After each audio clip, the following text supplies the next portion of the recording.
Welcome to 7.5, Reflections and Lines of Symmetry. Symmetry referring to the picture down below here, where we have two sides that are perfectly equal here, or a reflection also via the water in the Taj Mahal. Today what we're going to do is we're going to draw some lines of symmetry and then also classify whether something is symmetrical or not. Now, reflecting back into similar shapes, we're going to get into specific types of shapes here and be able to reflect them and then talk about how they are symmetrical.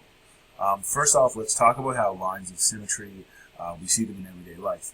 So we talked about the Taj Mahal here, where we do see a reflection right along the line here.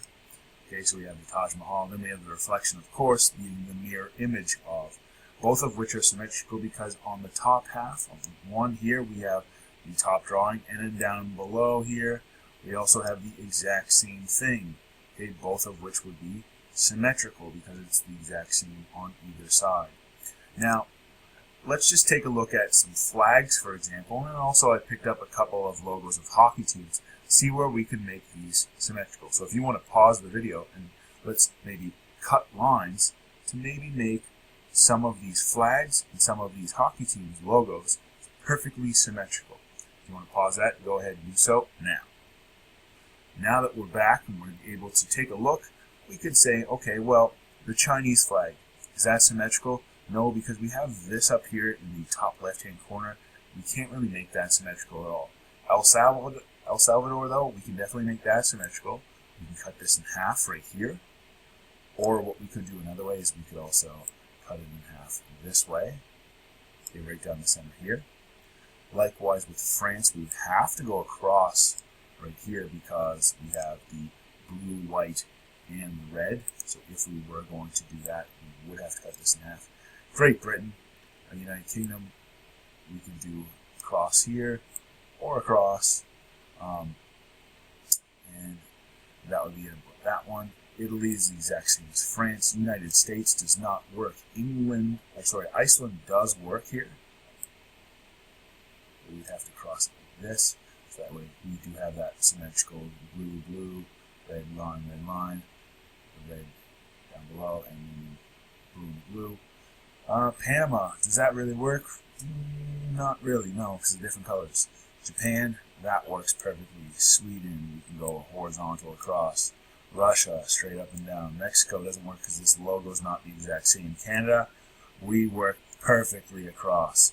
Maple Leaf, same thing as, no, Egypt doesn't work because that's a bird and you'll have the front face side on one side and then on the other you will not have the exact same thing. Let's take a look at NHL logos. Well, the only one that I could see as of right now would be the Boston Bruins. I'm a Detroit Red Wings fan, so we're just going to put this red right through here.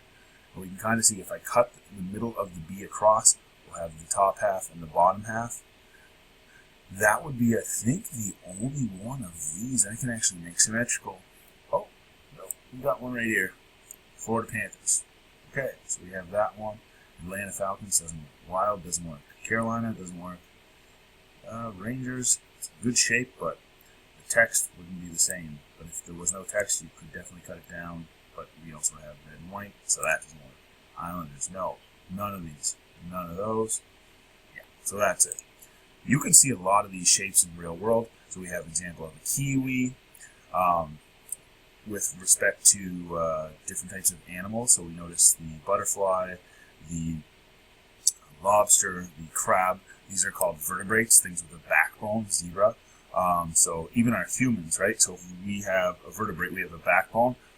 We actually can slice ourselves in two, and technically we're symmetrical. We have a leg on both sides, and an arm on both sides, and then it'll be the middle. Okay. Also, beyond that, we can have some symmetry here with, let's say, a starfish, because this would actually be symmetrical here. Obviously, my center line didn't work out perfectly there. I think we would be right about there, so that this is actually a perfectly symmetrical ratio. We don't deal with these two too much, but it's nice to see where this belongs. Ooh, Batman. Okay, So that would be perfectly there. You couldn't do it horizontally because the top of that and below. This is an actual lobster. This is Citadel Hill. This works out perfect with the actual geometric shape, not so much the buildings. We have a Enigma traditional sign over here, where you could go and half it, this, or here, and then that way you get specific amount of colors, but more so focusing on the shapes. Okay, and also snowflakes occur in nature and flowers, but we have a lot of symmetry in our life. Okay, so which of the above have symmetry, and where would you put the line? Okay, you try this now. You try pausing it. Pause. 3, 2, 1. Pause. Okay, so we can go ahead and we can actually make sure that we cut this arrow in half. Ooh, this oval, to ensure we have the same amount, we can cut it vertically, or we can cut it horizontally. That's the exact same. Circle, I can do half here, a half here, half here. Okay, this circle, there's actually an infinite amount of possibilities with the circle. Triangle, so you could start off from this vertices down to the middle of the base, likewise here, or likewise over here to make that symmetrical. With respect to the squares, you could go horizontal, or you could go vertical. Matter of fact, could I go diagonal? Yes. Vice versa? Also, yes. Okay, so there's multiple possibilities for each one. Now, where does this relate to what we're doing in math? One, we've showed you what symmetry is. Now what we're going to do is be able to take a drawing. So we have a shape. So we have ABCD, polygon ABCD. And what we're actually doing is we're going to reflect this. Okay, so there will be a line of symmetry where what we are going to do is we are going to reflect this. Kind of as if we were going to add water in and then have a reflection point. So if I want to be able to write the coordinates of a new shape after a reflection in the horizontal line through the 2 on the y-axis. Well, first off, here's my points of the original A, B, C, and D. So this was at 2, 2, so to the right 2, and then up 2, so 2, 2 was that point. I also have B, and B is kind of like 3.5, 4. So 3.5, 4. What about C? C is 6, 4, so over 6 to the right, up 4. And then D is 6, 2. So let's now talk about rotating on the y-axis. We have a y, that's this line, so we're rotating on that axis. It's basically as follows. So right now, I have to rotate this, and it tells you, it says we want a reflection on the horizontal line through 2 on the y-axis. So let's make a horizontal line for 2 on the y-axis. So there's what 2 is on the y-axis.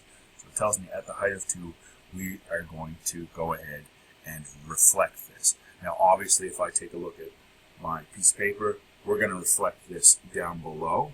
Okay, so it was up here, and now what we're doing is we're reflecting it so that it's going to be down below. So A would still be at 2, 2, and D would actually still be at 6, 2. But these two dimensions here will change. B, you're actually going to rotate down here, and C would rotate down here. So it's going to look like this. Okay? Now forgive me, this isn't exactly to scale. There we go, now it is. So our B value, the real change we made was with the B value, and for the C value, so B is now 3.5, 0 is the height for that. Over 3.5, 0. And then likewise with the C, that is still 6 to the right, but then down to 0. So that's that change. Now, let's focus on our next change. We are going to write the coordinates of the new shape after a reflection on the vertical line, vertical, up and down, on 6 on the x-axis. So there's 6. Here's what I'm going to do. I'm going to put a vertical line here. So we think we're gonna reflect this. So where would this reflect? Well, obviously, it's going to reflect over here. And sure enough, we have our same points. What were our points? Oh, there they are. So our points I just filled in. So let's focus on what's going to happen in the image. So obviously, the C and D is going to stay the same. So these are still going to be 6, 4, and 6, 2. I'm going to write that comma. This is like x coordinates, so to the right 6 and then 4. And now B is going to be over here. And likewise, A should be all the way over here. So I just want to clarify here. Make that red, and I want to make that red just to show that we have a change. We want to put this line here as green to show that I'm making a change. And here would actually be my new shape.